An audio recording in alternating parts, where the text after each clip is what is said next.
The River Dee does not merely flow, it bleeds the history of a fractured land into the Irish Sea. Here, at the ford of Ardee, the air is thick with the scent of wet iron and old oaths. Two men, once foster brothers who shared the same bed and the same bread, now stand divided by a river that has become a border of blood. Cú Chulainn's hand tightens on a spear shaft. Ferdia shifts his weight, his heavy shield grinding against his greaves. Will the memory of their ancient brotherhood save them, or will the hunger of the Gáe Bolga prove stronger than the love of men?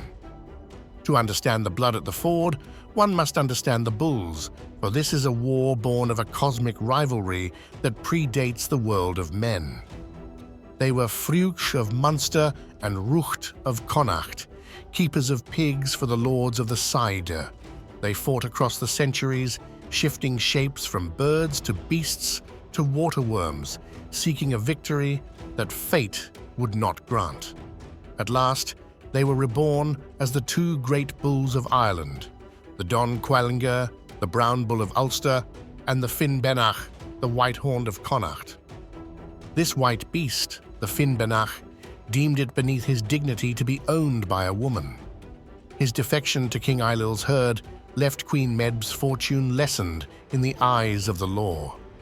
It was a night of pillow talk, a reckoning of wealth that became a contest of egos. They were equal in gold, equal in sheep, equal in horses, until they reached the bulls. Medb realized she was now the inferior in status, a slight her pride could not endure. Medb sought the Táin Bó Cúailnge to restore her status, offering treasure and the promise of her own favors to its owner, Daire MacFiachna. But when her messengers boasted that Medb would take the bull by force if it were not given, Daire's pride flared like tinder. The refusal was the spark that set the north on fire. Medb summoned the hosts of Ireland, a massive army of bronze and iron, and marched upon the borders of Ulster. This was the Sies Noindon, the pangs of Ulster, a divine curse laid upon the province by the goddess Macha. As she gave birth to twins at the finish line of a cruel race, she cursed every man of Ulster with the labor pains of a woman during their hour of greatest need.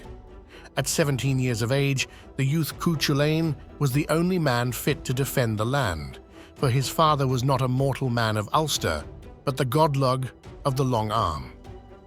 For the duration of the winter, he waged a solitary guerrilla war against Medb's host, killing 100 men every night with his sling and stalling the army at every river, crossing through the ancient law of single combat. Medb stood in her chariot, looking with frustration at the piles of her dead champions. She had lost her best warriors to the boy hero, and the winter was turning into spring. "There is but one man left who can face the hound," she whispered. "Ferdia, the son of Daman." She offered Ferdia the hand of her daughter Finnebert and a chariot worth 4 times 7 bondmaids. But Ferdia and Cú Chulainn were foster brothers, trained in the arts of death by the warrior woman Scathach on the misty Isle of Skye. They had shared the same bed, the same secrets, and the same training. Medb knew that friendship was a stronger shield than iron, so she turned to a darker weapon. Medb's eyes narrowed, and she signaled for her poets. This was the weapon of air, the satirical curse. A group of bards stood in a circle around Ferdia, their voices rising in a sharp, rhythmic chant of his cowardice.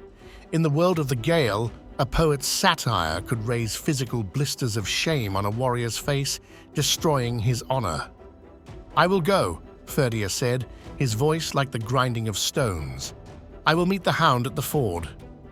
Cú Chulainn knew the choice Ferdia had made even before the messengers arrived.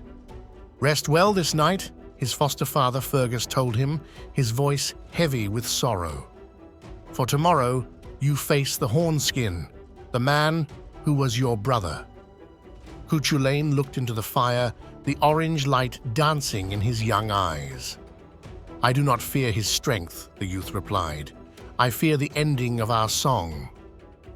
The first contact at the ford was not of steel, but of words that cut deeper than any blade. "What has brought thee hither, O Cúa?" Ferdia shouted, using a mocking name to hide the trembling of his heart.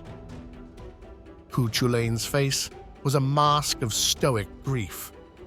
"Up to today, Ferdia, your greeting would have been the welcome of a friend," Cú Chulainn replied. "But today I am your equal, and I am the Hound of Ulster." Ferdia chose the first weapons, light missiles and ivory-hilted darts. The battle began with a flurry of motion, a dance of masters who knew every rhythm of the other's body. They fought until evening without a single drop of blood being spilled, their skill so perfectly matched that they were like two halves of the same soul. That night, they met in the middle of the ford and gave each other 3 kisses of old-time friendship. They sent each other gifts across the water. Cú Chulainn sent healing herbs given to him by the god Lug, and Ferdia sent the finest foods provided by Medb. They were brothers by night and enemies by day. On the second day, Ferdia chose heavy spears and chariots. The clatter of bronze on bronze rang out, and the first wounds were opened. They fought until the very horses were fatigued, parting again with the heavy silence of coming doom. The third day, Cú Chulainn chose the swords. There was no dance today, only the brutal work of iron on flesh. Ferdia's horn skin protected his vitals, but the hound's blade found the gaps. Sparks flew as the sun dipped below the horizon, and for the first time, they did not embrace. They looked at each other from opposite banks, 2 ghosts waiting for the morning to finish the task. The fourth day arrived. Ferdia rose early, donning armor of purified iron and a helmet studded with gems from the eastern world. He knew the hound had one weapon he did not, the Gáe Bolga. Cú Chulainn stood by the water, his body trembling with a rising, unnatural heat.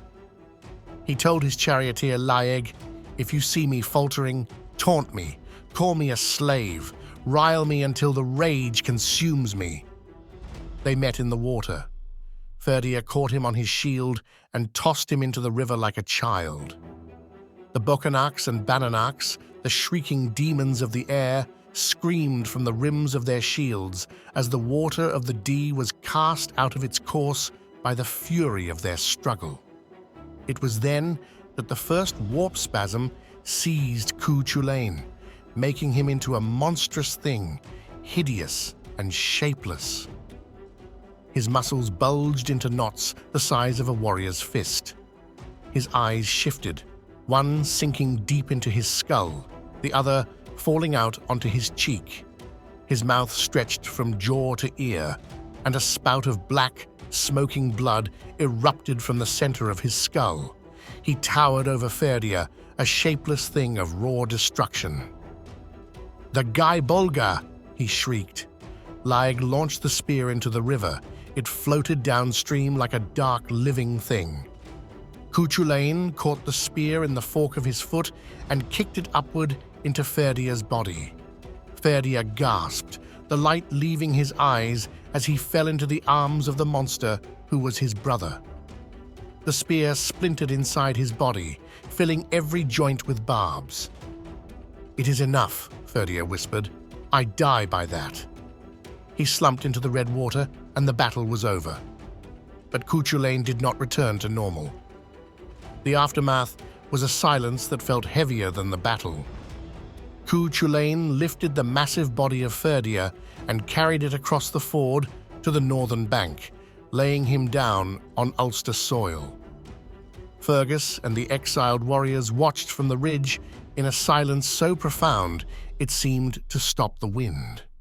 They saw the hound, not in triumph, but in a state of shattered grief that no victory could ever heal. Cú Chulainn's hands, red with his brother's blood, stroked Ferdia's hair. "Yesterday he was a mountain," he wailed, his voice cracking like a dry riverbed. "Today he is but a shadow." He had defended the border alone for months, and now there was nothing left but the silence of the ford. He had sacrificed the only thing he loved to fulfill his oath to the land. He did not choose the spear for victory, he chose it because he had no other choice left. History remembers Cú Chulainn for his inhuman rage, the hound who could not be broken. But that day at the ford, he learned that the iron we carry in our hands is nothing compared to the iron we must carry in our hearts. A new challenge waited ahead on the shores of Bale's Strand, a stranger from across the sea who would test his loyalty once more. Subscribe to Saga Weaver, where ancient warriors face impossible choices.